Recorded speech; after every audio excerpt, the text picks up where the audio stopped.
मेरठ के लिसाड़ी गेट थाना इलाके के इस्लामाबाद में एक 20 साला नौजवान की मौत के बाद अहल खाना ने हंगामा कर दिया। इलाके के पावलूम कारखाने में काम करने वाले इस नौजवान की मौत की खबर मिलने के बाद अहल खाना अस्पताल पहुंचे तो जिस पर जख्म के निशान देखकर बदहवास हो गए।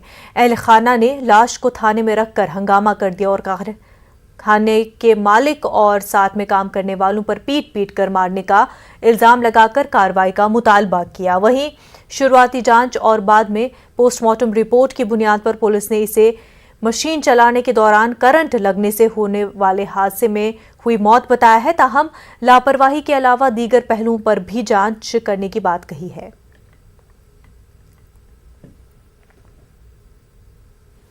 जिन लोग इस्लामाबाद में किसी के यहाँ काम कर रहा और जिनके यहाँ काम कर रहा उन लोगों ने इसके साथ मारपीट करी, क्योंकि उसके चोटें आई हुई हैं। उस लड़के के चोटें आई हुई बहुत सारी, और उसे अस्पताल में वो भर्ती करके भेज भाज के केयर में छोड़कर वो चले गए। वो वहाँ घर वालों को, सारे महल्ले वालों को मरा मिला।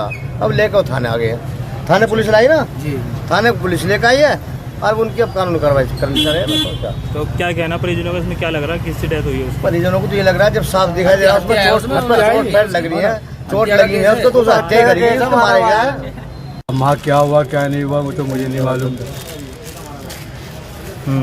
वहाँ से शाम का टाइम बताया कि किसी ने बताया, तो किसी एक आदमी ने बताया कि वहाँ अस्पताल में भर्ती है। तो किसी ने वहाँ देखने के लिए जब गए तो वहाँ कोई नहीं था उनके पास। फिर क्या हुआ? हम लोग देखने के लिए गए थे तो वहाँ मरा हुआ मिला। तो ऐसा प्रथम दृष्टया प्रतीत हुआ कि कहीं इसका शॉक लगने से या कुछ अन्य बातें भी हो सकती हैं, लेकिन प्रथम दृष्टया ये पता चल रहा था कि इसको इलेक्ट्रिक शॉक से इसकी डेथ हुई है। फिर भी इसका सही कारण जानने के लिए हम लोग इसमें पंचायतनामा भर के पीएम करा ले रहे हैं। जैसे भी उसमें रिपोर्ट आती है उसके हिसाब से विधिक कार्रवाई भी की जाएगी, और साथ ही इनसे एप्लीकेशन भी लिया गया। तो इन्होंने एप्लीकेशन में इस तरह का कोई आरोप नहीं लगाया, फिर भी उस एप्लीकेशन को इंडोर्स कर दिया गया है। उसमें उन्होंने ये बोला कि एक अज्ञात व्यक्ति ने फ़ोन करके बताया कि आपके बेटे की मृत्यु हो गई। तो उस पर भी जांच की जा रही है कि कौन अज्ञात व्यक्ति था, किसने फ़ोन किया और किन कारणों से इनकी मृत्यु हुई। इन सब चीज़ों का पता लगा करके इसमें अन्य विधिक कार्रवाई हम लोग कर रहे हैं। 9 साल और 2 माह बाद अदालत ने 7 कत्ल के मुलजिम राहुल वर्मा को सजाए मौत सुनाई है और साथ ही 1 लाख का मुआवजा भी आयद किया है। 2013 को गाजियाबाद के इलाके थाना कोतवाली की नई बस्ती में एक ताजिर सतीश गोयल, बीवी मंजू गोयल, बेटा सचिन गोयल, सचिन की बीवी रेखा, बेटे और बेटियां अमान, मेघा और हनी को कत्ल कर दिया गया था। एक ही खानदान के 7 अफराद के होनाक कत्ल से पूरे इलाके में कोहराम मच गया था। 9 साल के तवील इंतजार के बाद इस केस में आखिरकार राहुल वर्मा को मुजरिम करार दिया गया। राहुल वर्मा को सजाए मौत के साथ 1 लाख रुपए जुर्माना आयद किया गया है। 2013 की रात को राहुल वर्मा के द्वारा 7 जनों की हत्या करी गई, जिसका आज जजमेंट आया 9 साल के बाद। आज जीत हासिल करी है।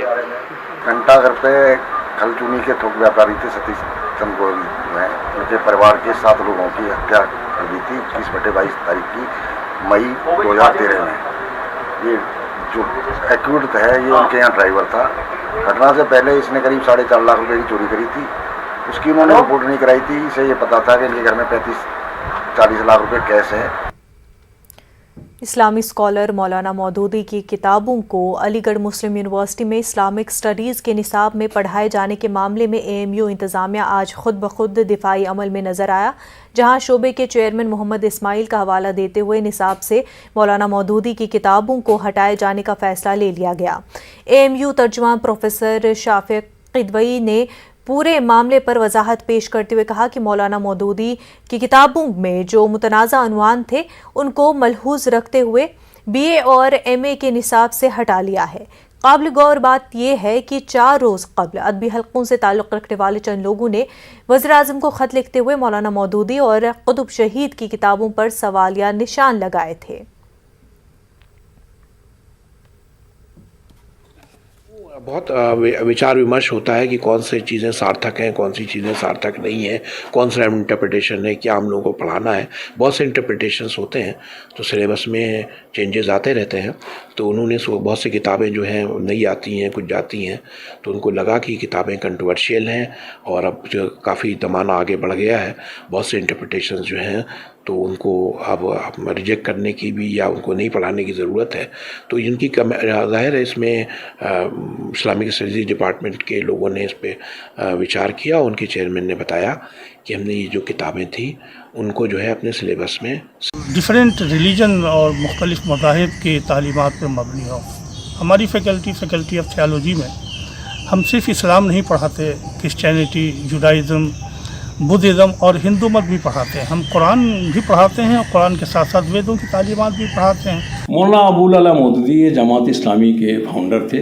उनका ये था कि जो कुरानिक टीचिंग्स है, as per the teachings of the Quran and सुन्ना, इस्लामिक गवर्नमेंट इस्टेब्लिश होना चाहिए।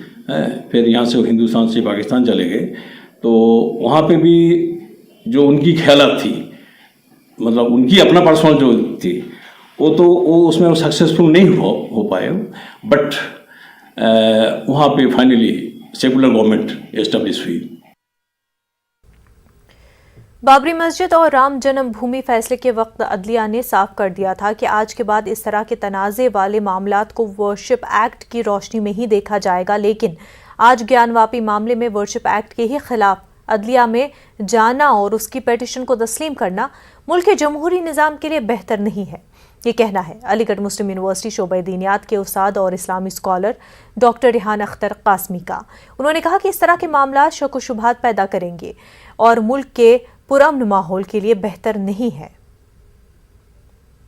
बात कही थी कि अब जो भी विवादित जगहें हैं, चाहे वो मथुरा हो या काशी हो या और जो भी जगहें हिंदुस्तान में हैं, उनमें किसी भी तरीके की मुदाखलत या किसी भी तरीके की अब उस पर कोई चर्चा नहीं होगी। और जो संविधान के ज़रिए, जो कॉन्स्टिट्यूशन के ज़रिए जो बनाया हुआ एक्ट है, अगर इस पर मैं समझता हूँ कि अगर मुदाखलत तो होती है तो कहीं ना कहीं ये चीज़ें शक और शुबहे पैदा करेंगी। लेकिन हम उम्मीद करते हैं कि कोर्ट बाकायदा तौर पर इस पे बहुत ही बारीकी से निगाह रखेगा और इसकी जो ओरिजिनलिटी है इसमें किसी भी तरीके की कोई भी सेंध नहीं लगाई जाएगी।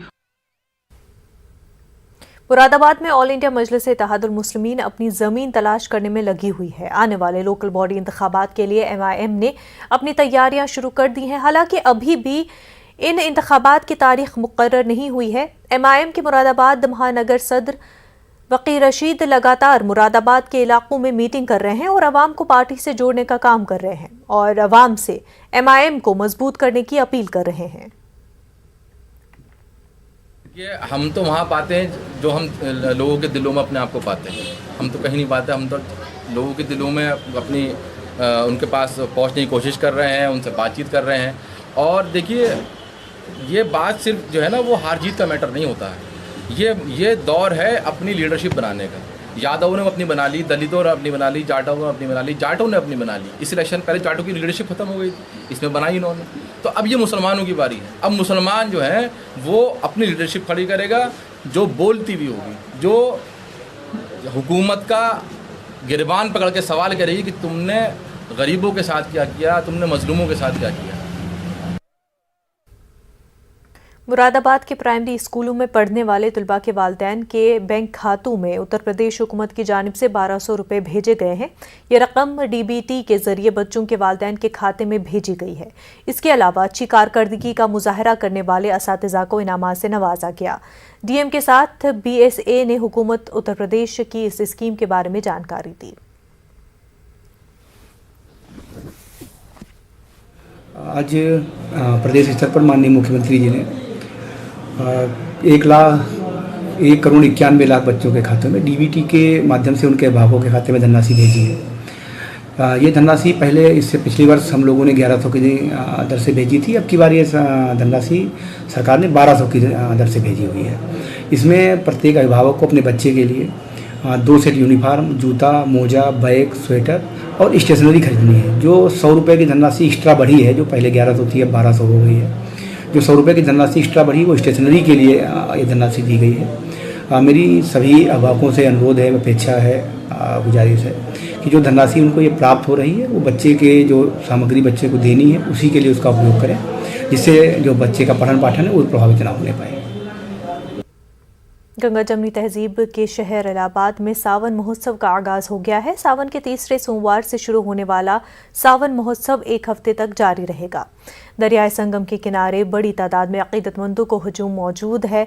योगी हुकूमत की तरफ से संगम किनारे जमा होने वाले कांवड़ियों और मकामी अकीदतमंदों पर आसमान से फूल बरसाए जा रहे हैं। अकीदतमंदों ने हुकूमत की तरफ से पुरजोश खैर मकदम पर अपनी खुशी का इजहार किया।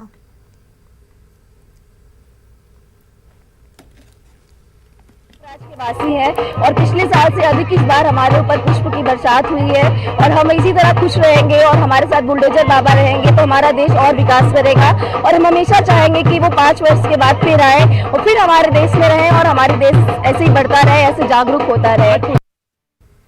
हिंदू भाइयों, इन दिनों जिस कावड़ को कांधे पर लेकर सफर पर निकलते हैं उस कावड़ को मुरादाबाद में रहने वाले मोहम्मद इरशाद अपने हाथों से बनाते हैं। कावड़ को तैयार करने में उनके घर के तमाम अफराद उनकी मदद करते हैं। मोहम्मद इरशाद के वालिद साहब पहले कावड़ बनाते थे और सालों से पीढ़ी दर पीढ़ी ये काम करते आए हैं। बात यहीं ख़त्म नहीं हो जाती। मुरादाबाद के गृहटी इलाके के रहने वाले राजू हर साल अपनी दुकान इरशाद को देते हैं और इरशाद अपने तैयार करदा कावड़ को इसी दुकान में रखकर फरोख्त करते हैं। राजू मोहम्मद इरशाद से अपनी दुकान का कोई किराया नहीं लेते।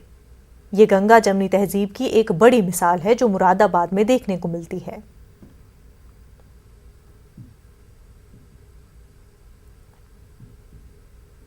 राष्ट्रीय शांति वाहिनी ने आज गाजियाबाद में प्रेस कॉन्फ्रेंस की, लेकिन ये प्रेस कॉन्फ्रेंस इसलिए खास है कि इस मौके पर हिंदू मुस्लिम दोनों मज़ाहिब के रहनुमाओं ने मिलकर अमन की अपील की। उनका कहना था कि मुल्क के मौजूदा हालात बहुत ख़राब है, हिंदू मुसलमान के बीच नफरत की दीवार खड़ी की जा रही है। ऐसे में हम आने वाले दिनों में इस बात को यकीनी बनाने की पूरी कोशिश करेंगे कि हिंदू और मुसलमान वक्त के साथ साथ रहें और मुल्क की तरक्की में अपना किरदार अदा करें। माह मुहर्रम की पहली तारीख से मजालिस अज़ा का सिलसिला शुरू हो चुका है। मेरठ में भी इमाम बारगाह पंजतनी, इमाम बारगाह मनसबिया, छोटी करबला, इमाम बारगाह जाहिदान और दरबार हुसैनी में मजालिस का इनकाद किया जा रहा है। मुख्तलिफ प्रोग्रामों में सुबह 9 बजे से शुरू होकर मजालिस का सिलसिला अलग अलग औकात में रात तक जारी रहता है। खिताब के बाद अंजुमने नुहाखानी करती हैं और सोगवारान बारगाह हुसैनी में अपना नजराना अकीदत पेश करते हैं। माह मुहर्रम का आगाज हो चुका है और आशूरा के रोज़े अल्लम और ताज़ियों के निकालने वाले जुलूस को लेकर आज सुबह इंतज़ामिया के ज़िम्मेदारान ने करबला का मुआयना करते हुए तमाम तैयारियों का जायज़ा लिया। अलीगढ़ के एडीएम सिटी राकेश पटेल और एसपी सिटी कुलदीप सिंह ने करबला कमेटी के मुतवल्ली सईद मुख्तार जैदी और दीगर जिम्मेदारान से मुलाकात करते हुए करबला का मुआयना किया और इस दौरान ज़िला इंतज़ामिया के जिम्मेदारान का कहना था कि तयशुदा रास्तों से होते हुए जुलूस करबला पहुँचेंगे और पुलिस के माकूल इंतज़ामात रहेंगे। फर्रुखाबाद में दरगाह हसनैनिया पर शाह तालिब हुसैन का 120वां उर्स मनाया गया। ये उर्स हिंदू मुस्लिम एकता की मिसाल के लिए मशहूर दरगाह पर आपको बता दें अकीदतमंदों ने हाजिरी दी और इस मौके पर एक प्रोग्राम मुनक्किद किया गया जिसमें शायरों ने इमाम आली मकाम की याद में कलाम पेश किया और इस मौके पर शहर की सरकर्दा शख्सियात भी मौजूद थी। तारीख़ विसाल हज़रत मौलाना मुर्शदना अलहाज शाह तालिब हुसैन मुजीब हुसैनी कादिर रहमतुल्लाह अलैह का 120वां सालाना उर्स मुबारक मनाया गया, जिसमें बज़्म मुसालमा इमाम आली मकाम के हुजूर में मंजूम नज़राए अक़ीदत शौराए कराम ने पेश किया। उसके बाद फ़ातिहा कुल के मरासिम अदा हुए जिसमें कसीर तादाद में लोगों ने शिरकत की सआदत हासिल की और ख़ानक़ाहों में जो रिवाज है और जो रवायत चली आ रही है लंगर भी तकसीम किया गया। अजीम गुलकार मोहम्मद रफ़ी की बरसी की मुनासबत से इलाहाबाद में याद मोहम्मद रफ़ी का इनकाद किया गया। मकामी NCZCC ऑडिटोरियम में मुनक्किद होने वाले इस प्रोग्राम में मेडिकल डॉक्टरों और इंजीनियरों ने मोहम्मद रफ़ी को अपनी जज्बाती खराज अक़ीदत पेश की। म्यूजिकल प्रोग्राम में डॉक्टरों ने मोहम्मद रफ़ी के मशहूर नग़मों को गाकर सामईन को महसूस किया और इस मौके पर मोहम्मद रफ़ी के चाहने वालों का कहना था कि मोहम्मद रफ़ी जैसे अजीम फनकार को कभी फरामोश नहीं किया जा सकता। उनकी आवाज़ आज भी लोगों के दिलों पर राज कर रही है। उनकी याद में हम लोगों ने स्मरण करते हुए उनको एक बहुत ही उनके गीतों का रंगारंग कार्यक्रम पेश किया NCHCC में और रफ़ी साहब को याद किया। शुरुआत में हम लोगों ने रफ़ी साहब को पुष्प अर्पण किया और उनकी आवाज़ में जो उनका आखिरी गाना था वो बैकग्राउंड में आता रहा। डॉक्टर मनीषा द्विवेदी ने इनाग्रेट किया। डॉक्टर स्वतंत्र शर्मा साहब चीफ गेस्ट थी हमारी, जो म्यूज़िक की पुरानी हेड हैं।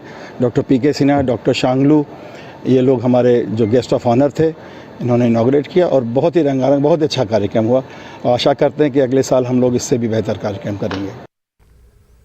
अलीगढ़ मुस्लिम यूनिवर्सिटी के शोबे कॉमर्स में रोटरी क्लब के इश्तराक से वर्कशॉप एंटरप्रेन्योरशिप के उन्वान से मुनक़्क़िद हुई।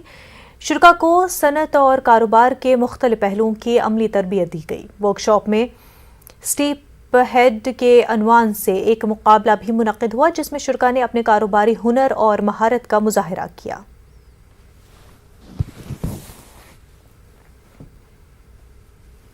दे बिलीव्ड इन द प्रोग्राम और बहुत अच्छे से मेरे पास 40 के ऊपर एप्लीकेशंस आई एंटरप्रेन्योर बनने के लिए और स्टूडेंट्स तो कॉमर्स डिपार्टमेंट के काफ़ी थे जो चाह रहे थे इससे जुड़ना, but I limited the seats क्योंकि ये मेरा पहला इनिशिएटिव था कि क्यों ना इस प्रकार का कोई एक कोर्स किया जाए जिससे जिन लोगों को किस तरह से उनको एंटरप्रेन्योरशिप के लिए हम आगे तैयार कर सकते हैं। आशिया मैडम से मैं उसी NGO से मिली, आशिया मैडम से, और मैं यहाँ श्योर वर्कशॉप में आई और मैंने यहाँ पे आकर ये सीखा कि ऑनलाइन बिजनेस करना सीखा।